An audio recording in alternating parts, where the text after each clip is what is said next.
Welcome to Product AMA, your daily online Ask Me Anything. We started Product AMA to give those passionate or curious about product management a daily break, something to look forward to. Today's topic is about being accountable for essential digital news products. Joining us to explore the topic is Stephanie Wilson Chapin, Senior Director of Product at Bell Media. Stephanie is really in a league of her own. She's in charge of the largest portfolio of digital media properties in Canada. I think she's been doing it for the longest time out of anyone I can think of.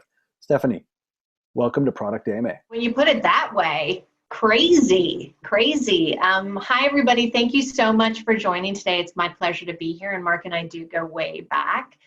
When we started together, I was focused on news specifically and continue to be focused on all of our news platforms, CTV News, BNN Bloomberg, and CP24.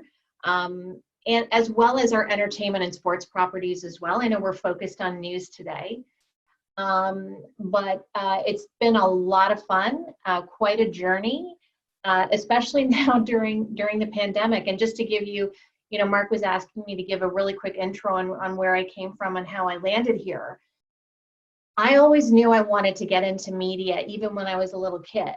Of course, back then, the internet didn't exist. So I couldn't have even imagined my job. In journalism school, still very focused on broadcast, I kind of bumped into the internet at a time when no one knew anything about it. There was certainly no Google.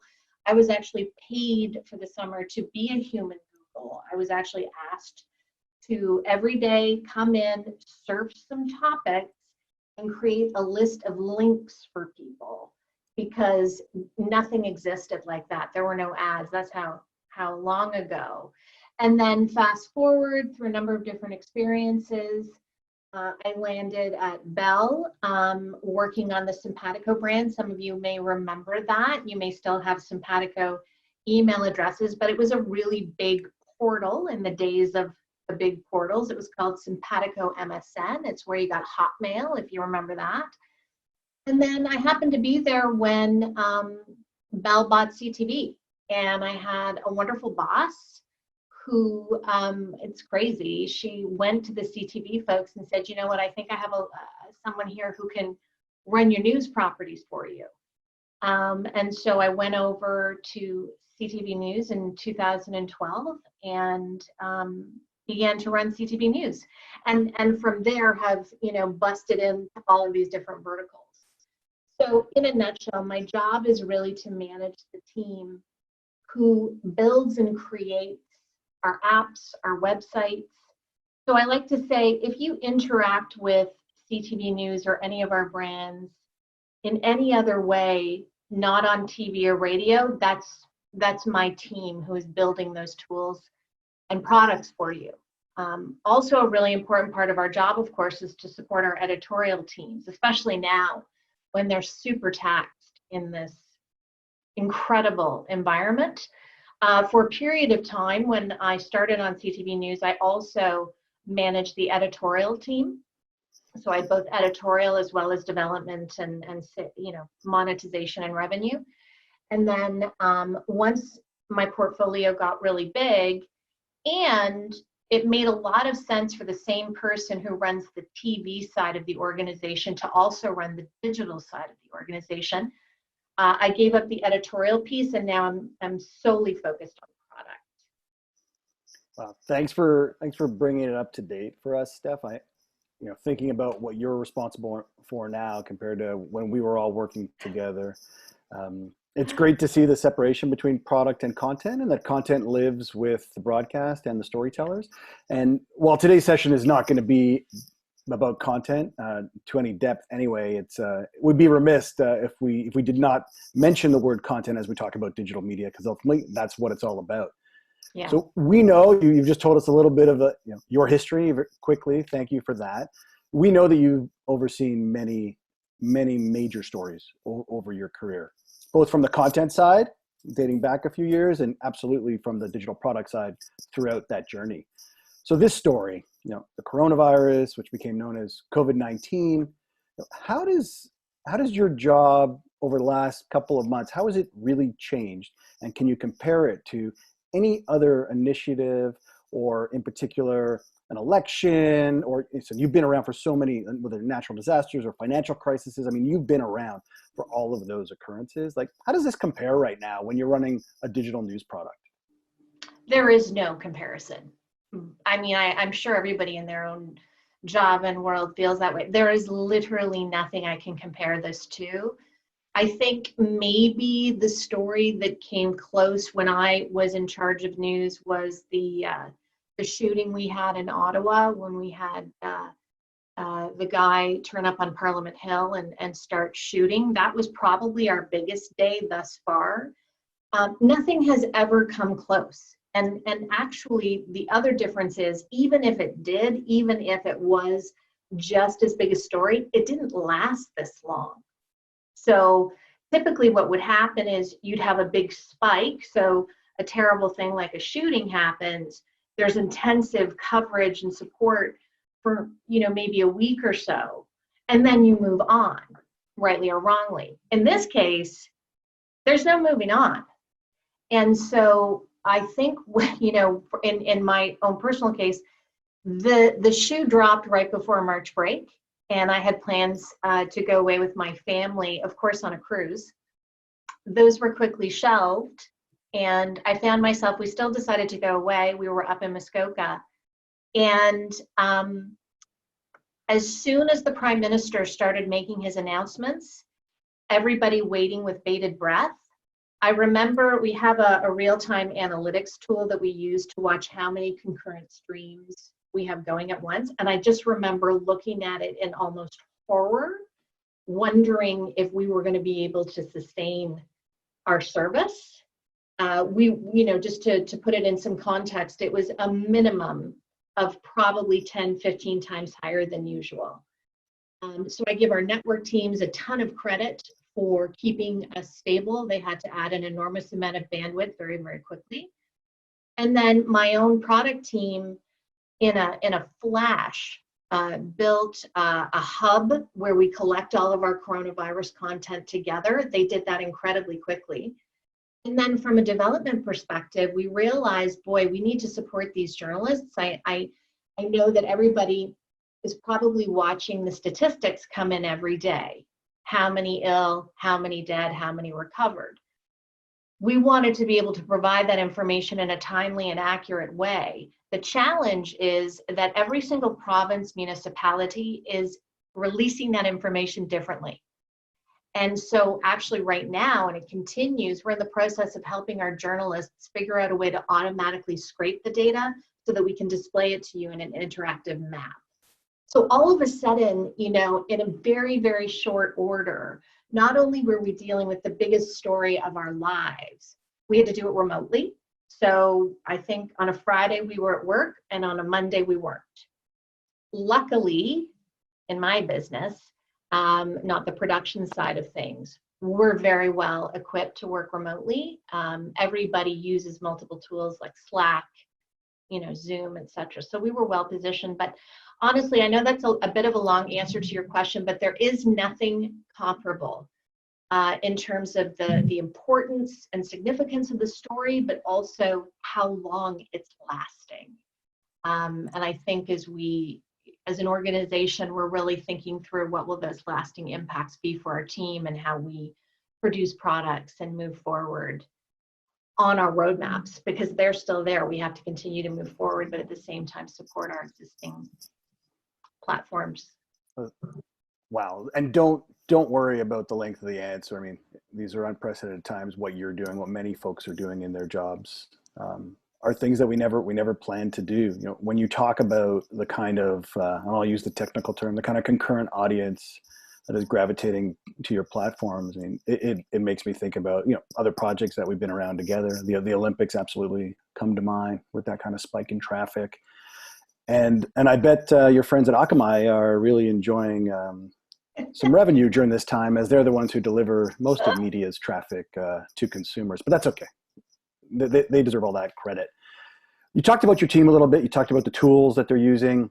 Really amazing to hear that you were kind of already ready to go from a remote point of view. And let's face it, your job is always 24/7 in a job like you have now, the job that I used to have.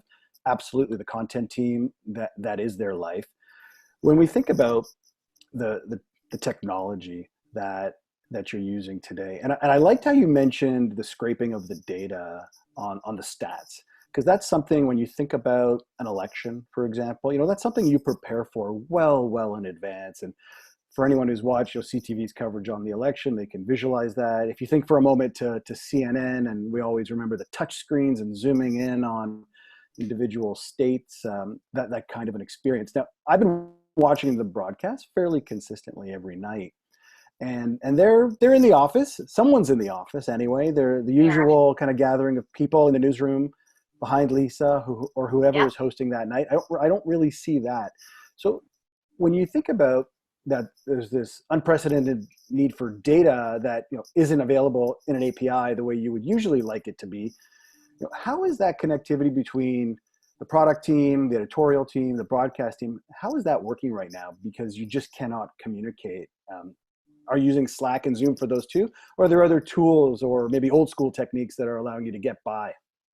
Such a great question. We've actually had a really good learning that we were just talking about yesterday. So the team pulled together a group they called real-time development. Typically, for those of you who aren't familiar with traditional ceremonies and process when it comes to software development, typically you have a very organized way of creating things. Usually you figure out what your priorities are, you come up with the requirements. There are many steps to actually releasing something. We found ourselves in a situation where we just didn't have the luxury of time. So the team actually assembled a small group, you might call it a SWAT team, made up of editorial, product, developers, UI, so our designers and our user experience people. And they set aside all of the ceremonies and all of the process and focused on very specific tasks, such as this interactive map. And the learning from that has been amazing because we were able to achieve something in a very short period of time. The interactive map in particular is the most trafficked page on the site most days, more than the home page. So clearly what they've put together has been incredibly worthwhile. We had a conversation yesterday about what we learned and how we replicate that and what it means about how we move forward now. I think we need to ask ourselves some pretty serious questions about the processes we have put in place. I think that it's time to revisit those in light of the fact that we were able to achieve so much in a shorter period of time. That, to me, as difficult and challenging as all of this is, there will be really great innovation coming out of it, out of necessity. And I think that we're all going to benefit from that.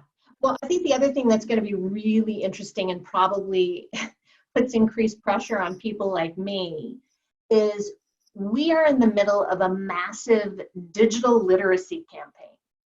We have a lot of folks out there who were uncomfortable with technology, didn't look at apps, didn't check their phones, really weren't that way inclined, and now they have no choice but to learn and figure out how to do that. To me, we're going to come out of this with a much more sophisticated and savvy digital audience whose expectations will be even higher than they were before, definitely from a product perspective. So I'll just give you one example. If I want to build an experience that allows you to stream multiple screens with different experiences on them, the new standard will probably be the Zoom experience. People will be like, oh, but isn't that button for record, isn't that supposed to be there? And that's kind of, it's going to be really interesting to see how consumer expectations shift in terms of digital product because of all the practice we're getting and all the habits we're forming. I'm very curious to see what that will mean for what we develop into the future. It's really refreshing to hear that, in times like this, which are great adversity, you are finding silver linings to mark the moment and make a difference into the future. these chats that we have here, these product AMAs, they're really heavily focused on product itself. And so that's what I'm going to pick apart a couple things that you say to contextualize it for the audience who might not be into the digital media space the way some of us who are speaking here today or listening in absolutely are. So we had a few weeks ago, we had some friends of ours from Aceto, who I'm sure you know, and we were talking about OTT. And I know we're not going to spend time today talking about what's happening with the entertainment content or Crave, all those other platforms, which are absolutely important as everyone tries to figure out what they're doing with their time. But that plays into this concept that you have in this digital learning, this digital education, where people are doing things for the first time absolutely out of necessity. And in your business, it's really because they can't wait till 6 o'clock or 11 o'clock. They need to get that news quicker, and they want to get it from a credible and trusted source, which is what you are. I think we'll move on to the next question here, Steph, which was thinking about the story and the technology and digital products that you had in place, back at the beginning, middle of March, when this story was really rapidly unfolding. And you've already highlighted the data is an issue, and what you're doing with data is something that you're aggressively pursuing to make it better. When you look around, and I know you absolutely do, you look around to other properties that are out there. I mean, CNN comes to mind for me, maybe the Wall Street Journal or Vox. I mean, I'm not talking about the credibility of the news coverage and its relevancy for Canada. I'm talking more about the digital product itself. Are there any sites out there that you're looking to today and saying, wow, I wish I could do that, or wow, team, we might not have that feature built today, but what can we do with our existing tools to at least engage the audience in a new format or a way that makes more sense? So we're at least delivering content at a level that is as good as anyone on the planet. Yeah, it's interesting. I look at a huge mix of properties. I am a fan of Vox for a variety of reasons, mostly because of how they branded and created a network. When they started out, if you haven't been to Vox.com, I suggest you go. When they started out in the news space, they did very innovative explainers. They made it really easy for users to come along and get a very quick snapshot understanding of a story without having necessarily to read the entire thing. Conversely, I think one of the worst designed sites on the planet, but most visited, is the Daily Mail. I visit the Daily Mail because they also have an interesting and utilitarian way of showing content. So at the very top, you have bullet points. Again, give me what I need really fast. And then they have a line or a right-hand bar of pictures the story, pick the story, pick the story. And they update their content at an incredible rate, which I am very envious of. I think as we think about news, and it's interesting, we're looking at transforming our products right now. And we just had our UX team do an audit of news properties. Truthfully, as I said, what we've learned over the years is you don't want to be pretty when you're delivering news. It's a utility. When it comes to people, visiting your property, they don't want to have to work. They don't want to have to struggle to find the top story, understand what's most important. And so if you go to some of these properties like CNN, truthfully, you will just see lists of stories. I think we actually do a good job of competing with those properties.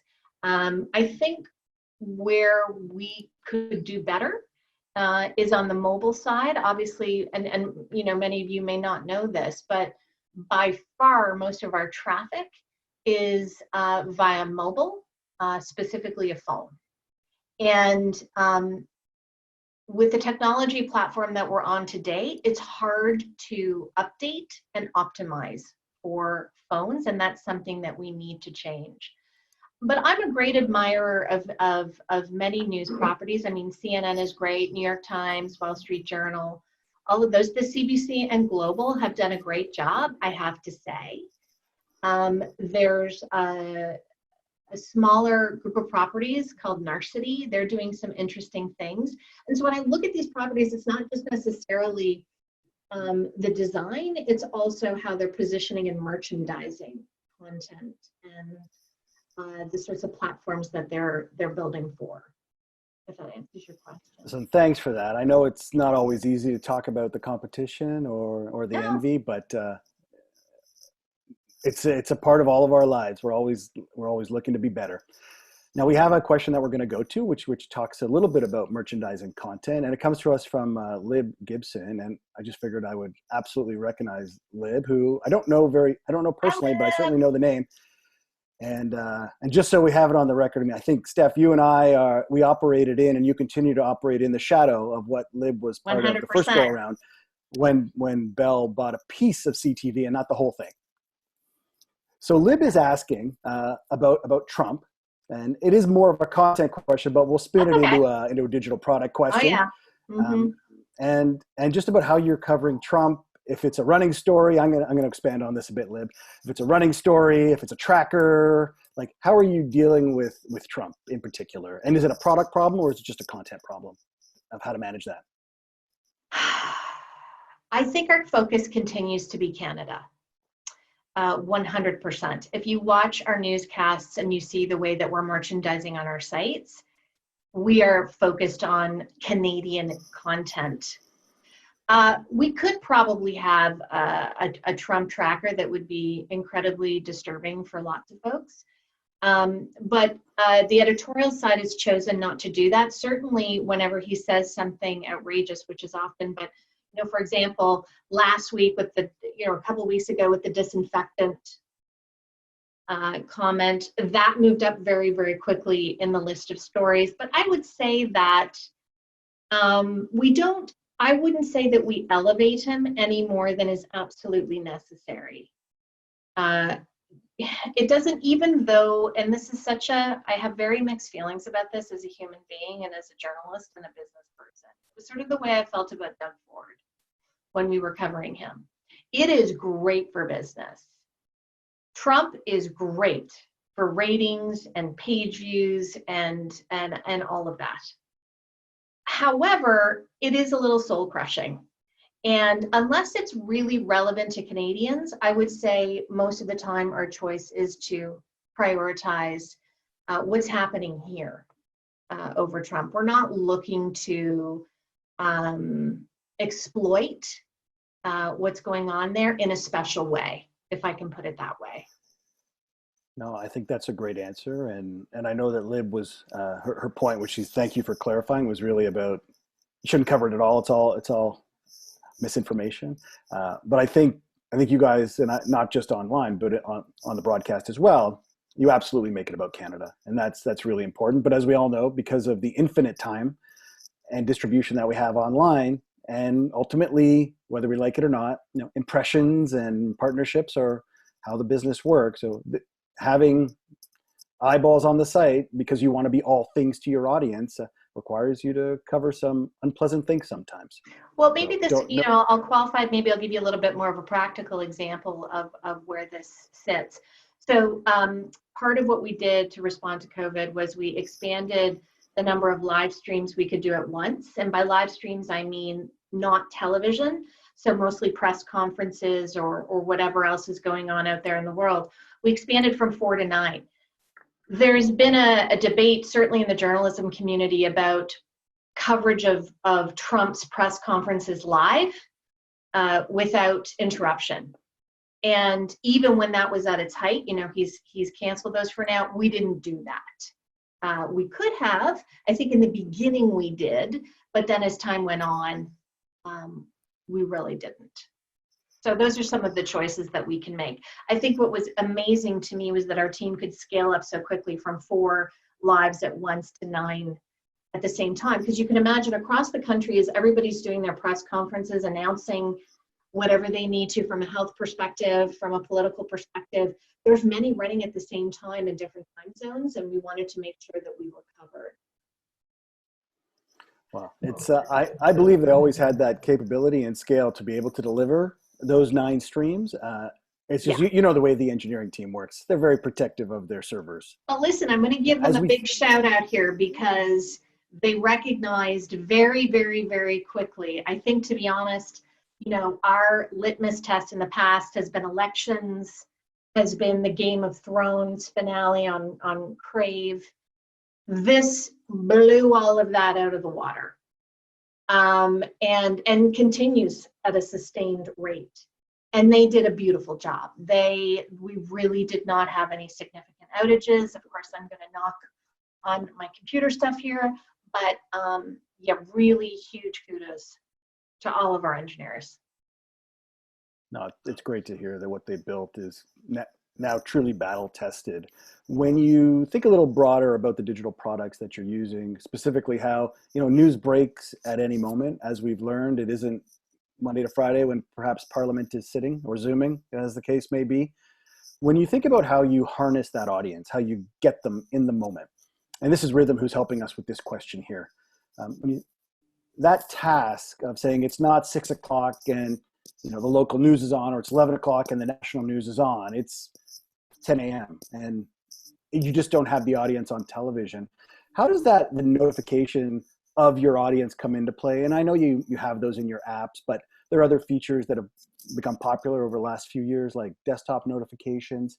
And there's also social as well. So maybe we can break apart kind of the notifications that are powered by your platforms, and then how you're also distributing that in a very, what I would call, simple and real-time way to social, so that you also grab the audience. That's such a good question, because it's actually a real challenge. We use a third party to deliver those breaking news alerts to your mobile devices. The team is obviously very judicious about when we use those, but we use a third party to do that. When it comes to distributing across a variety of different platforms, be it Twitter, Facebook, even sometimes YouTube, all the different ways you think of, you learn about news. Truthfully, today, it's not seamless for our teams. And one of the things that we're focused on as we transform is figuring out a way. I mean, we all have this dream of the one button, sort of, for our journalists, so that it is a seamless delivery to the various platforms. The caveat I would add to that is that as we think through how do we seamlessly distribute to Instagram, Facebook, Snapchat, wherever it is, we still need to provide the ability and flexibility for the editorial team to craft that post to suit that audience, because the Facebook audience is different than the Instagram audience, is different than the Snap audience, is different. I mean, and so that is one of the tasks ahead of us. Today, it's honestly very manual. It's a little bit better than it used to be, but it's still awfully manual for our teams to post to all of these different platforms. And so we're very strategic about where we invest our time.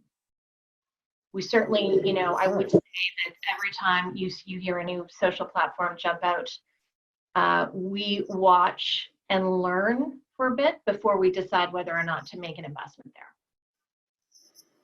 So you're not putting out a lot of TikToks right now, is fair to say.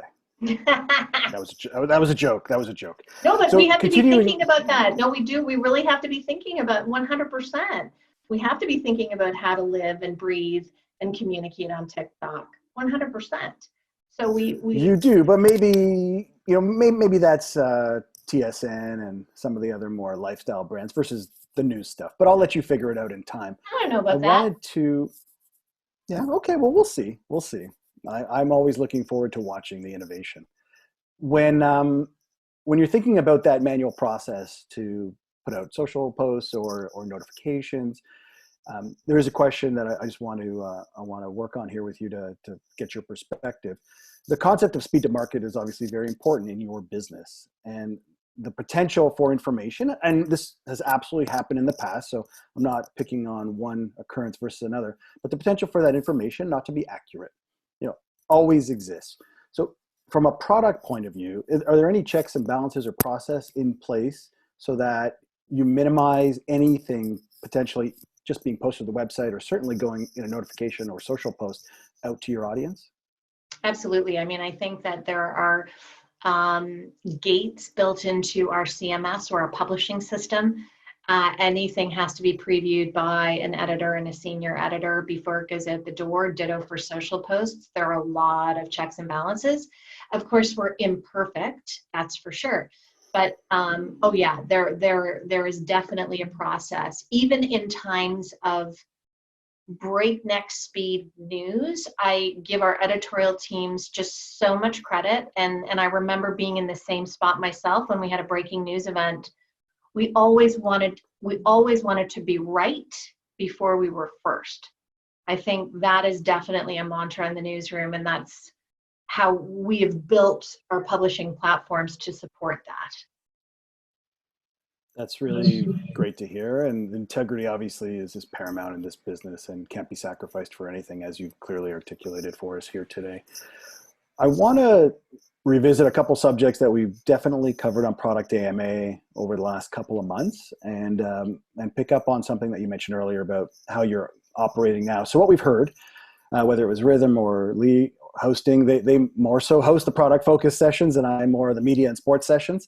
Okay. But what we've heard is that there's different types of product organizations that exist. There are organizations that exist kind of in departments where you have, design, engineering, project management, UX, testing, which I believe is kind of the way it had been structured at Bell Media last time I checked in. And then there are other organizations who take many of those functions and they create little pods of all of those skills and expertise, and they drop them into functional product teams. When we're talking about different products like SaaS products, we like to break them up into service and acquisition and core product. In your world, you're all brand, so it's kind of the same. And as I'm asking the question, I'm absolutely thinking back to a different time when that was the way it worked, pre-2010 or 11, when Bell fully acquired CTV. We did have that product pod set up.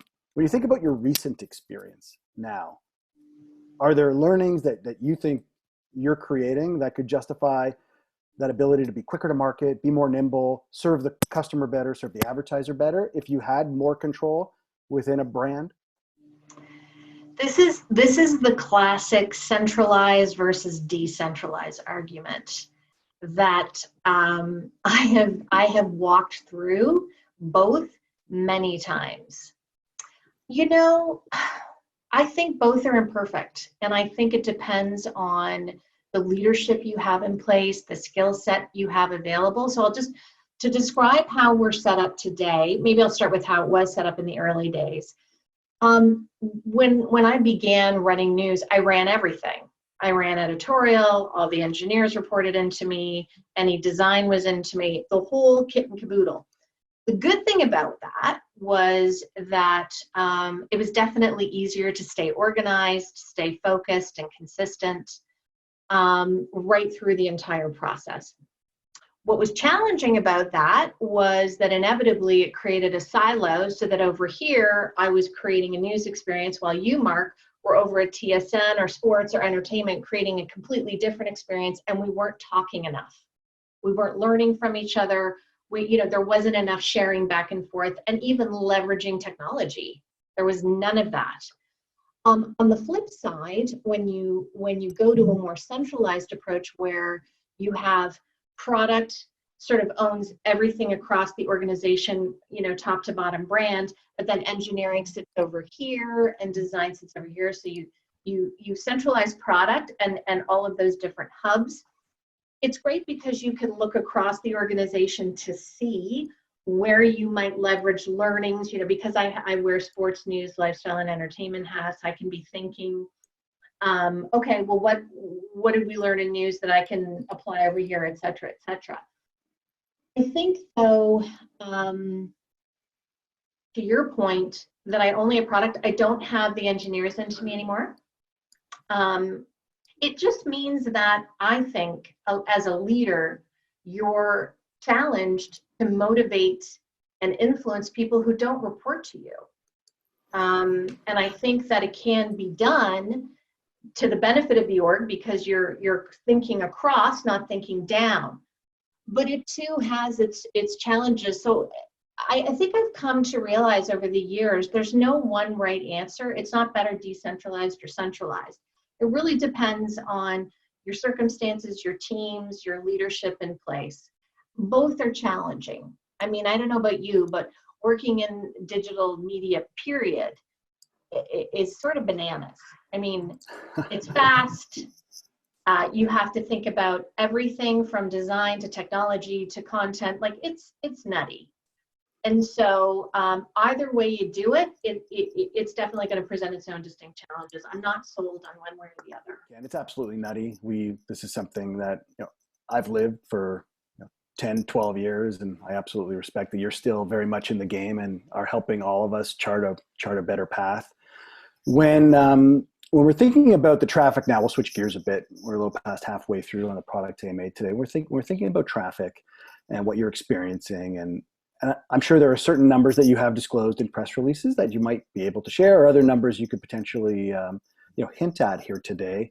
What are the kind of numbers that you see? And you mentioned a couple today, but what do you see that you can share that you were like, wow, I never thought that would happen? Well, so I'm particularly proud of one number in particular.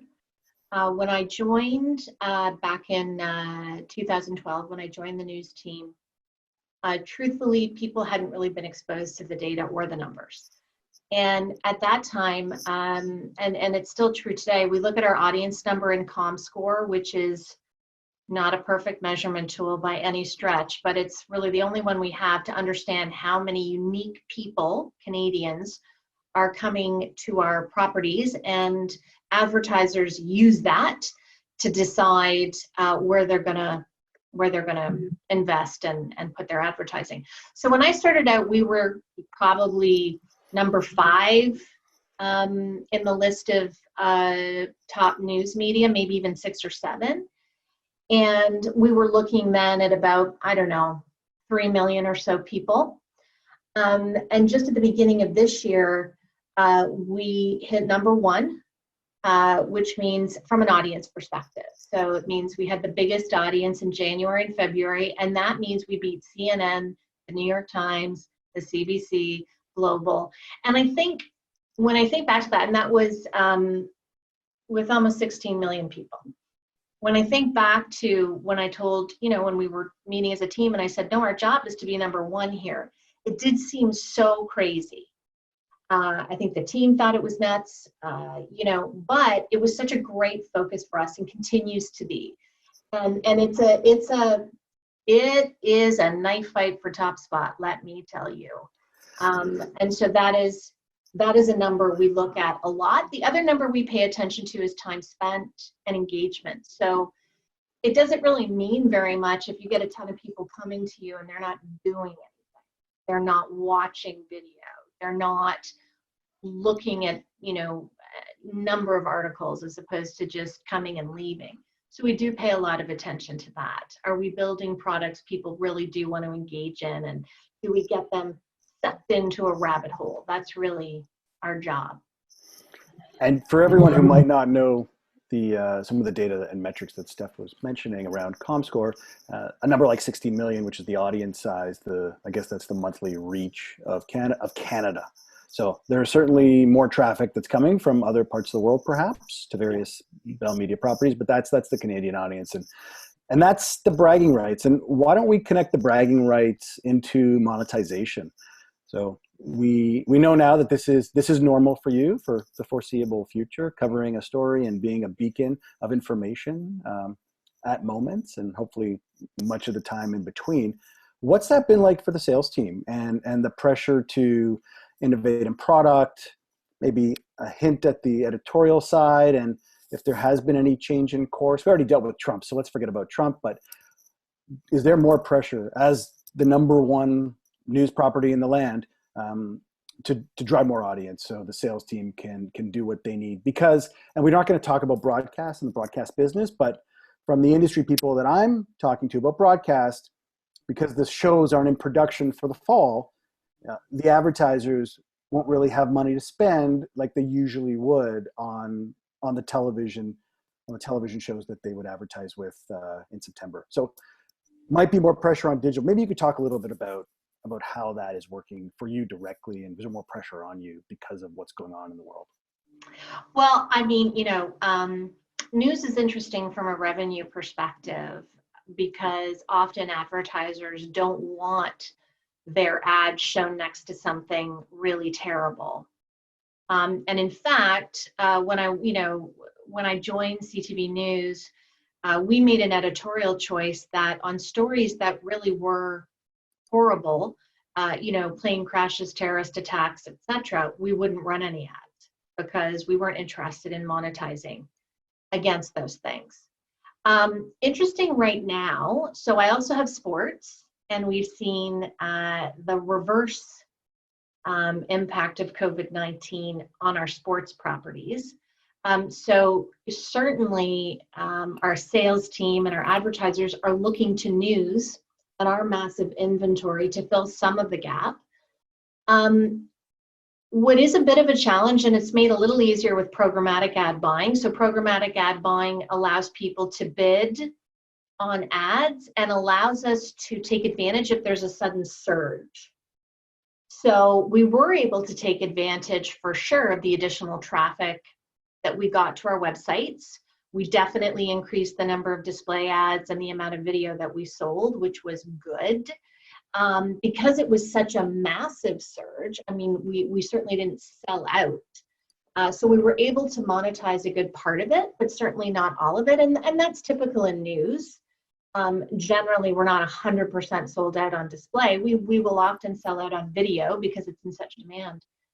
So I would also add that our editorial teams have been incredibly open when it comes to considering advertising proposals from various companies. And so, in the news space, it's very sensitive around how you sponsor content because news is meant to be independent, unbiased as much as humanly possible, and we don't want to look as if we're endorsing any particular advertiser, etc. I think the news team has done an incredible job of coming up with packages for our sales teams that both benefit us from a revenue perspective, but don't compromise our ethics.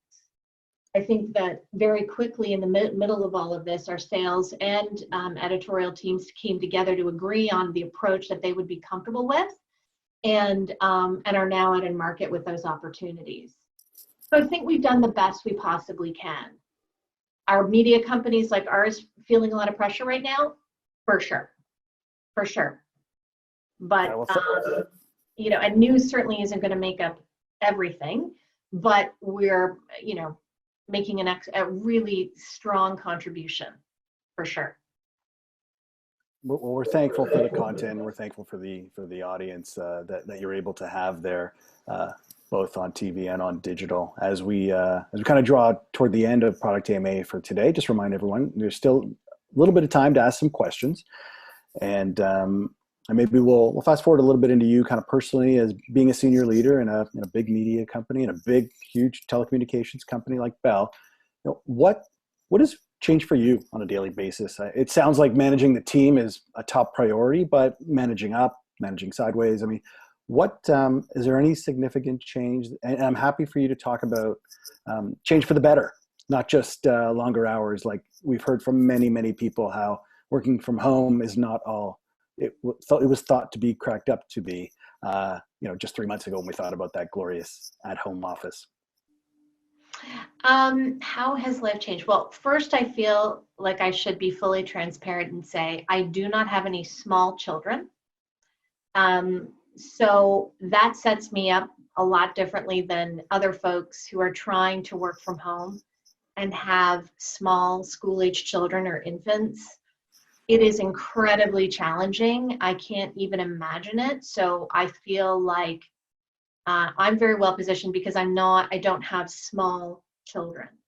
That said, I think what was interesting for me, certainly management of the team has had to be different. So we all collectively got together on a call, and we did a video call because it is important to see one another when we can, I think. And we all realized that a couple weeks into this, there'd been this meeting explosion.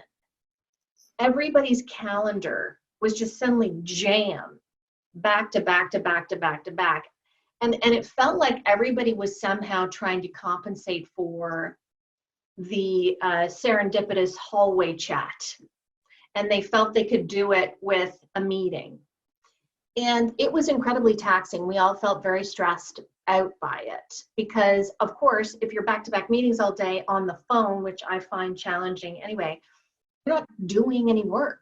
You're not actually delivering the actions you promised to. So together, collectively, we decided that we would push back more on meetings. We would block off time. We would really question whether or not they were necessary. We would drive shorter meetings. So I think what it's forced us to do is become a heck of a lot more disciplined about our meeting etiquette, which we were terrible at. You know, it was pretty casual, and there wasn't always an agenda or a goal. And you know, we always needed to be better at that. I think that's definitely going to be a positive coming out of this. I think it's going to be interesting too to have the working from home conversation now. I feel like, you know, for the most part, my teams have been incredibly productive working from home. I haven't noticed anyone truthfully miss a beat. In fact, the problem I have with my team most of the time is they don't stop working. I need to ask them to stop.